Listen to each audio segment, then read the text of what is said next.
Hi friends, അപ്പോൾ ഇന്ന് നമ്മൾ ചെയ്യാൻ പോകുന്നത് വളരെ ഈസി ആയിട്ട് നമുക്ക് ഉണ്ടാക്കിയെടുക്കാൻ പറ്റുന്ന ഒരു ബിന്ദി മസാലയുടെ റെസിപ്പിയാണ് കേട്ടോ.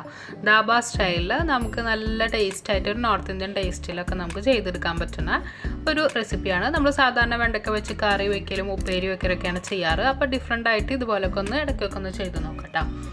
അപ്പോൾ അതിന് വേണ്ടിയിട്ട് 250 ഗ്രാം വെണ്ടയ്ക്കായ ഞാൻ അതുപോലെ കഴുകി ക്ലീൻ ആക്കിയിട്ട് വെച്ചിട്ടുണ്ട്. ഇതേപോലെയാണ് കട്ട് ചെയ്തിട്ട് എടുത്തിട്ടുള്ളത്. വേണമെന്നുണ്ടെങ്കിൽ നിങ്ങൾക്ക് ലെങ്ത്ത് കുറച്ച് കുറയ്ക്കാം. അതെങ്ങനെ വേണമെന്ന് വെച്ചാൽ ചെയ്തെടുത്താൽ മതിയിട്ട്. അപ്പം നന്നായിട്ട് വെള്ളമൊക്കെ ഒന്ന് ഒരു അരിപ്പയിൽ ഇങ്ങനെ ഊറ്റി വെച്ചിട്ടാണ് ഞാനിങ്ങനെ ചെയ്തെടുത്തിട്ടുള്ളത്. അപ്പോൾ അതൊന്ന് നമുക്ക് ജസ്റ്റ് ഒന്ന് ഷാലോ ഫ്രൈ ചെയ്തിട്ടെടുക്കണം. ഒരു പാൻ വെച്ച് കൊടുത്തിട്ട് അതിലേക്ക് കുറച്ച് ഓയിൽ ഒഴിച്ച് കൊടുത്തിട്ടുണ്ട്. ഇനി ഫ്ലെയിം ഒന്ന് നല്ലപോലെ കൂട്ടി വെച്ചിട്ടുണ്ട് ഞാൻ. എന്നിട്ട് നല്ലോണം ഒന്ന് ഷാലോ ഫ്രൈ ചെയ്തിട്ടെടുക്കാം. നമ്മൾ സാമ്പാറൊക്കെ ഉണ്ടാക്കുമ്പോൾ വെണ്ടക്കായ ജസ്റ്റ് ഒന്ന് വറുത്തിടുമല്ലോ, അതുപോലെ ജസ്റ്റ് ഒന്നിങ്ങനെ വറുത്തിട്ട് കുറച്ച് സമയം ഒന്നിങ്ങനെ വറുത്ത് ജസ്റ്റ് ഒന്ന് കളർ മാറുമ്പോൾ നമുക്ക് അതിൽ നിന്ന് എടുത്ത് മാറ്റാം കേട്ടോ.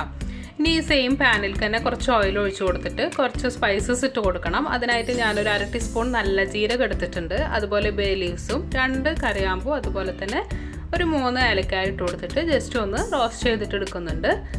ഒരു മീഡിയം ഫ്ലെയിമിൽ വെച്ചിട്ട് അതൊന്ന് റോസ്റ്റ് ആയതിന് ശേഷം 2 ചെറിയ സവോള ഞാനിങ്ങനെ ചോപ്പ് ചെയ്തിട്ട് എടുത്തിട്ടുണ്ട് കേട്ടോ. അപ്പോൾ സവോളയുടെ അളവ് നിങ്ങൾക്ക് എത്ര ഗ്രേവി വേണം എന്നുള്ളത് അനുസരിച്ചിട്ട് എടുക്കാം. ഇതിപ്പോൾ 250 ഗ്രാമേ ഉള്ളൂ. അത് കാരണം കൊണ്ട് ഒരു മീഡിയം സൈസുള്ള 2 സവോളയാണ് ഞാൻ എടുത്തിട്ടുള്ളത്. അതിലേക്ക് പാകത്തിന് ഉപ്പും കൂടി ഇട്ട് കൊടുത്തിട്ട് നല്ലപോലെ ഒന്ന് വഴറ്റിയെടുക്കാം. ജസ്റ്റ് ഒന്ന് കളറ് മാറി വരുന്ന വരെ നമ്മൾ വെയിറ്റ് ചെയ്യാം. അതിനുശേഷം ഞാനതിലേക്ക് ഒരു 2 ടീസ്പൂൺ അളവിൽ ജിഞ്ചർ ഗാർലിക്കും ഇട്ട് കൊടുത്തിട്ടുണ്ട്. പിന്നെ ഒരു നല്ല എരിവുള്ള പച്ചമുളകും ചെറുതായിട്ട് ഇങ്ങനെ കട്ട് ചെയ്തിട്ട് ഇട്ട് കൊടുത്തിട്ടുണ്ട്.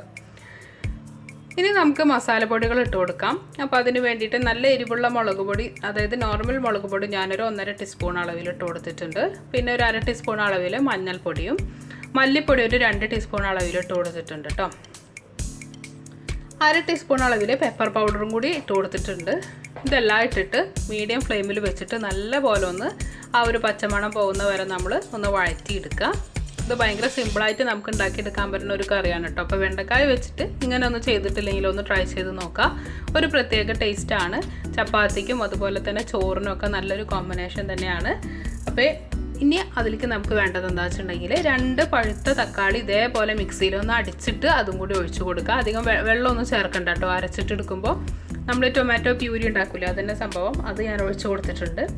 ഇനി അതൊന്ന് നന്നായി തിളച്ച് വരട്ടെ. എണ്ണയൊക്കെ നന്നായി ഒന്ന് തെളിഞ്ഞ് വരാൻ വേണ്ടിയിട്ട് ഒന്ന് അടച്ച് വെച്ച് നമുക്ക് കുക്ക് ചെയ്യാം. അപ്പോൾ ഈ ഒരു സമയത്ത് നമ്മൾ ഉപ്പൊക്കെ ഒന്ന് ചെക്ക് ചെയ്തിട്ട് പാകത്തിന് ഉപ്പൊക്കെ ഒന്ന് ഇട്ട് കൊടുക്കണം.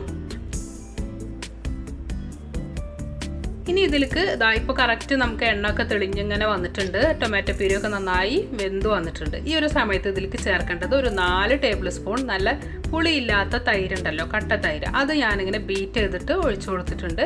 അപ്പോൾ അധികം പുളിയുള്ള തൈരൊന്നും ഒഴിച്ചു കൊടുക്കരുത്. അപ്പോൾ ഭയങ്കര പുളിയായി പോകും കറിക്ക്. കാരണം ഓൾറെഡി നമ്മൾ ടൊമാറ്റോ പ്യൂരി ആക്കിയിട്ട് ഒഴിച്ചു കൊടുത്തിട്ടുണ്ട്.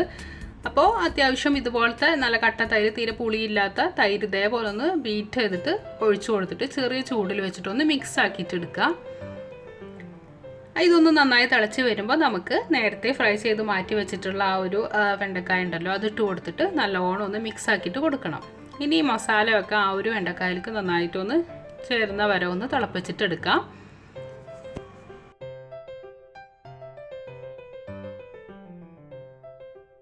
അപ്പം നമ്മുടെ കറി ഒരുവിധം ഇവിടെ റെഡിയായി വന്നിട്ടുണ്ട്. ഫൈനലി ഞാൻ ആഡ് ചെയ്യണത് ഒരു 1.5 ടീസ്പൂൺ അളവിൽ കസൂരി മേത്തിയാണ്. അപ്പോൾ ഇത് കയ്യിലുണ്ടെങ്കിൽ ഇത് ആഡ് ചെയ്യുക. ഒരു പ്രത്യേക ടേസ്റ്റാണ് കേട്ടോ കസൂരി മേത്തി. അതേപോലെ തന്നെ നമ്മൾക്ക് ഒരു 1/2 ടീസ്പൂൺ അളവിൽ ഗരം മസാലയും കൂടി നമ്മൾ ചേർക്കണം. അപ്പോഴാണ് നല്ല ഒരു ഫ്ലേവർ നമ്മുടെ കറിക്ക് കിട്ടുള്ളൂ കേട്ടോ. അപ്പോൾ ഫൈനലായിട്ട് അത് ചേർത്താൽ മതി. ഫൈനൽ നമ്മൾ കറിയൊക്കെ ഓഫ് ചെയ്യുന്ന ആ ഒരു ടൈമിലാണ് ഗരം മസാല നമ്മൾ ചേർത്ത് കൊടുക്കുന്നത്. എന്നിട്ട് നല്ലോണം ഒന്ന് മിക്സ് ആക്കിയിട്ട് കൊടുക്കും. ഞാനിപ്പോൾ ഫ്ലെയിം ഓഫ് ചെയ്യാണ്. ആ ഒരു സമയത്ത് ആ പുളിയും എരിവൊക്കെ ഒന്ന് ബാലൻസ് ചെയ്യാൻ വേണ്ടിയിട്ട് ഒരു 1/2 ടീസ്പൂൺ അളവിൽ പഞ്ചസാര ഇട്ട് കൊടുത്തിട്ടുണ്ട്. അപ്പോൾ ആ ഒരു മധുരം വന്നെന്ന് വെച്ചിട്ട് കറിക്ക് പ്രത്യേകിച്ച് വല്ലാണ്ട് മധുരം ഒന്നും തോന്നില്ല കേട്ടോ. അപ്പോൾ അങ്ങനത്തെ ഒരു ടേസ്റ്റ് ഇഷ്ടമില്ല എന്നുണ്ടെങ്കിൽ വേണമെന്നുണ്ടെങ്കിൽ ആ ഒരു സ്റ്റെപ്പ് സ്കിപ്പ് ചെയ്തോളൂ. പക്ഷെ അത് ഇട്ടിട്ടുണ്ടെങ്കിൽ ഒരു പ്രത്യേക ടേസ്റ്റാണ്.